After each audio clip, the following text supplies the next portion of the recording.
como montar um diagrama de classes UML. A parte principal de um diagrama de classes é a própria classe, que é representada por esse retângulo, e sendo dividida em três principais aspectos. O primeiro é o nome da classe. Aqui temos um adendo a ser feito.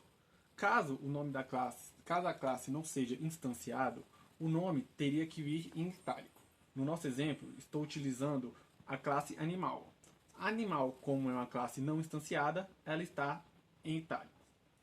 O próximo ponto são os atributos, que é a coluna do meio, que é a linha do meio. Nos atributos, ele segue a seguinte ordem: privacidade, nome do atributo, 2 pontos e o tipo de atributo. Aqui, no caso, estou utilizando a privacidade privada com o nome do atributo nome e o tipo string. E por último, na classe, temos os métodos, que possuem um certo padrão de visibilidade e o nome do método. Nesse caso, um método público, mudar nome e no final parênteses. Abordarei agora a privacidade, que são características das classes faladas no slide anterior. A privacidade pode ser dividida em 4 aspectos. A privacidade privado, que é o sinal de menos. O sinal de mais representa a classe pública, ou a privacidade pública.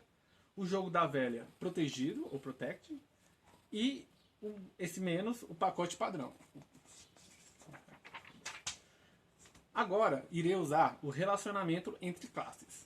O primeiro relacionamento que eu irei explicar é a herança.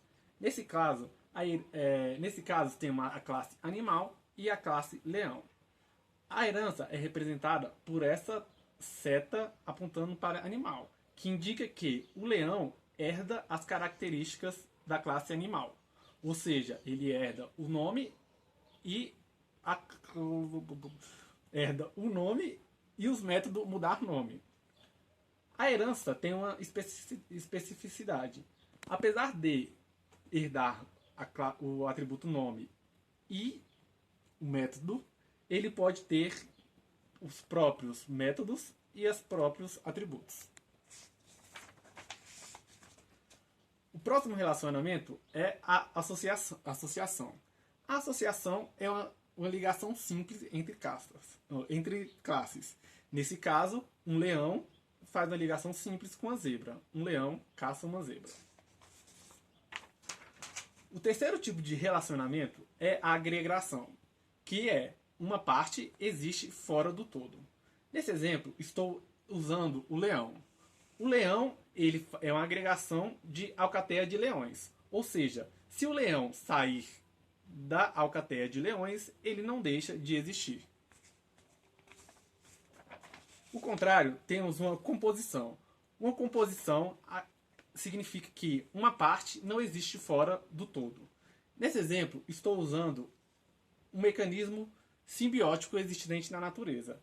Ou seja, o líquen é um ser vivo que é composto por um fungo e por uma alga. Caso o fungo não exista, a classe líquen deixa de ser um líquen, ou seja, ela não existe fora do todo. E por último, apresentarei a cardinalidade. A cardinalidade é a quantidade de relações que pode ter entre as classes. Ela pode ser de 0 para 1, pode ter algum número específico, por exemplo, 20 ou 30, pode ter uma relação de 0 para muitos, e por último, ela pode ter de 1 a vários elementos de classe.